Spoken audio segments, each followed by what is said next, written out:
I've waited 30 years for this moment. I graduated 30 years ago with a classics degree and went to work straight in what then was called Internet and New Media. Go figure that out. But this is the nexus, I guess, of philosophy and technology. It's the first time that I guess we've hit what you might call an existential crisis in digital business, maybe, right? So I've also gone lo-fi with my notes as well for such a hi-fi subject. But what we're going to do is spend 10 minutes looking at a philosophy or ethos or approach, if you like, for using AI in business and in life. Thinking about the impact on customer experience. Obviously, we're talking about CX today as the main theme of the event, but also jobs in the workplace and across organizations, thinking about governance and control, an issue that's come up and been mentioned a few times already today. Let's start with AI agents. Why not? I think we've been living in a digital revolution for most of our lives, if we're Gen X or younger. And we are currently at peak hype for anything agentic, right? But AI agents are the single biggest revolution, innovation, I think we can use the word revolution, in CX since the birth of the internet.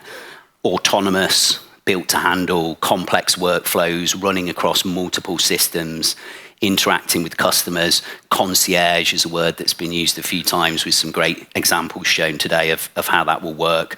Booking agents, personal assistants. Just last week, MasterCard, Visa and PayPal announced the release of an AI agent with the ability to shop on your behalf, something that Roy talked about earlier. Access to your calendar, contacts, bank accounts, raising big questions of control, trust, security. Also, a couple of weeks ago, an old university housemate of mine, he didn't do a classics degree, he was a computer science degree, right? And he unveiled the Android XR platform that I think Zoran referred to earlier on. Extended reality, as they're calling it. So basically Gemini built into smart glasses. So visual data combined with natural language to digest complex queries in real time. So contextual, conversational, personal, wearable AI agent. And here you can see one of Shahram's team asking Gemini to explain the diagram in this book. I think you can see on the slide there. So there's a heads-up display in the glasses, and the AI is digging into detail on what this diagram is all about. It sees everything you see, which I think Zoran mentioned earlier. So at one point in this demo, there's a shelf behind with a whole bunch of stuff on, and she asks, "Where's my room key?" And just with one quick glance, it knows where the room key is, and it tells her. So you can see the impact that potentially that has on CX as we understand it today. That's a link to the full video, which is, I think, about 20 minutes long. It's a fascinating demo if you get a chance to have a look. AI impact on share price, already impacting with this Apple exec, again, last week during a Senate hearing, making a comment about the volume of Google searches on the Safari web browser declining for the first time in 20 years because of the volume of people that are starting to use AI as an alternative, quickly retracting and issuing a statement to try and rescue the share price.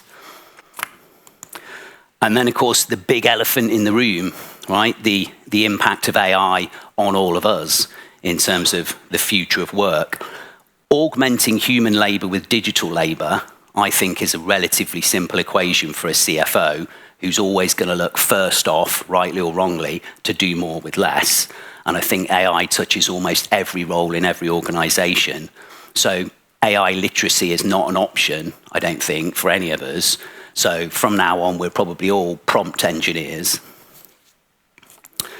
And then the big long-term questions around the impact of AI on critical thinking. So Generation Alpha, already referred to as the AI generation, I've heard that a few times. 14-year-olds who've grown up with algorithms, and now AI is effectively that GPS for the brain.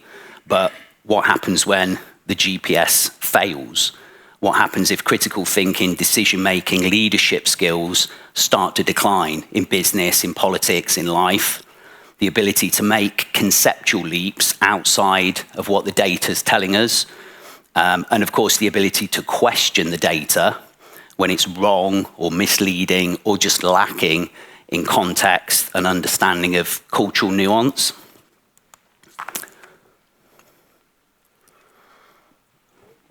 The answer to some of these questions, I think, lies in the way we think about and engage with AI. AI is not a software upgrade. It's not really software at all in the traditional sense, right? With predictable inputs and outputs. It models human learning and reasoning. It's shifting, trainable, retrainable, and we play a huge part in this training process. And I really like this quote. I think it sums up nicely the ethos or the philosophy that I'm talking about behind this idea, right? So AI is a mirror of the user. What matters is your intent. So we leak intent in subtle ways in our behavior, our comments.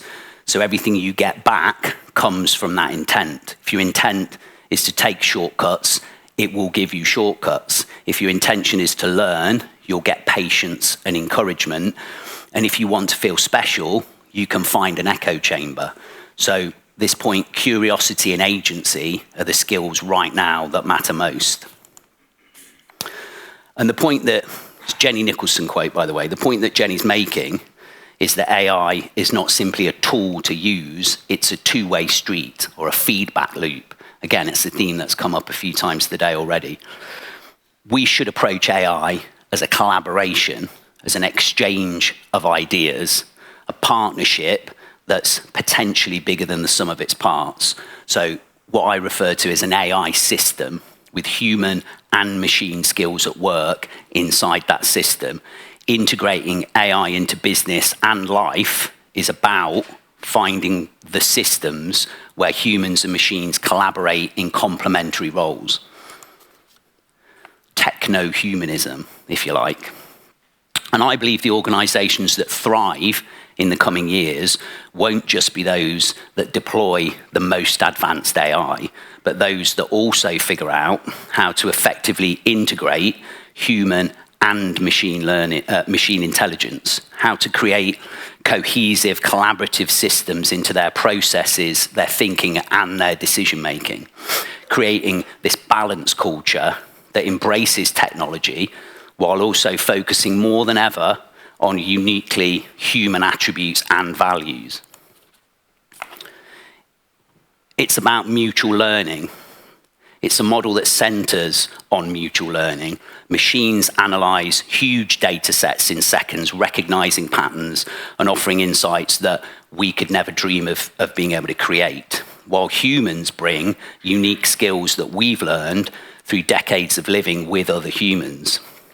So things like emotional intelligence, contextual nuance, cultural difference, creative thinking in the sense of the ability to make conceptual leaps that involve more than just the analysis of hard data. So AI in that sense provides insights to expand our understanding, but human expertise continuously improves the AI, guides decisions, aligns the AI behavior with the values and principles that we want to see in our organizations and in the wider society that we are going to create over the next few years. And that's also about intentional redesign. So creating these systems is about reimagining ways of working, and we've talked about that in the CX workflow context, but also in the context of life, as part of creating these collaborative systems between AI and human, where the final output is greater than either entity could achieve alone. How do we get there? So focus on people, first off, a culture of experimentation, self-learning, knowledge share. You know, a lot of this stuff is driven by self-learning. The more you use AI, the better you get at it. And to get really good, you have to use it a lot. celebrate the lessons of failure alongside success, and lead in organizations from the top with clarity across the organization that AI literacy isn't optional and it's a driver for everybody. Consider this idea of value creation teams with a remit to operate outside the constraints of business as usual. So I mentioned at the beginning, I started in the mid-90s at Ford Motor Company in what they called the Internet and New Media department. They were ahead of the curve, investing heavily in the future of the internet, despite a very traditional US corporate culture. So we had license in that team to explore, experiment with a remit set right from the top of the business.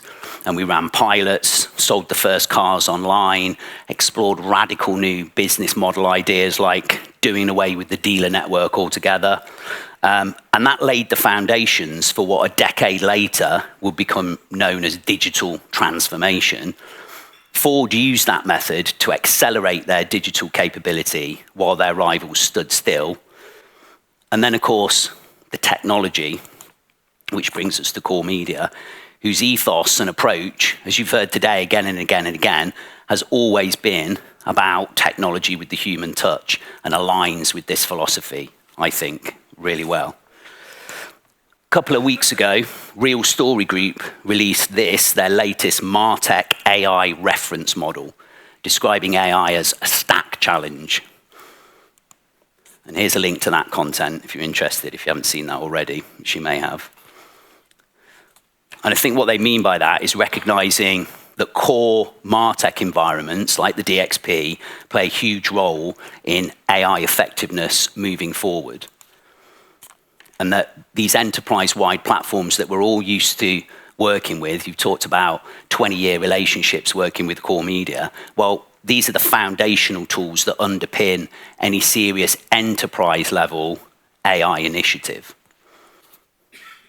And we've been thinking about these ideas at Renegade with our clients and with CoreMedia, exploring how we help prepare and look at the foundational technologies across Content Cloud, Engagement Cloud, in readiness for enterprise-level AI scale-up, laying these technical foundations to give this continuity, and this is an issue, again, that's come up a number of times today, security, compliance, governance, control. So looking to the DXP to provide this foundational layer, ensuring compliance and control of content, of data, and of business logic, with the flexibility to support a middle layer of AI tooling and integrations, which again has been discussed and a lot of exciting stuff in that roadmap, which then frees up the teams to do that work of reimagining augmented or completely automated workflows and customer journeys. I'll finish off with a couple of recommended reads, some nice links there. This is a book from Sandy Carter that offers a framework for innovation that leverages AI and human insight to drive what she calls success in the AI-first revolution. That word revolution again. And this one, which I heartily recommend, The Every by Dave Eggers, a kind of satirical take on George Orwell, not for the faint-hearted, but I think a must-read for anyone working or just living in 2025 onwards. Okay, that's me. Thank you for listening. You can connect with me on LinkedIn via that QR code if you're so inclined, and happy to talk and discuss in the networking.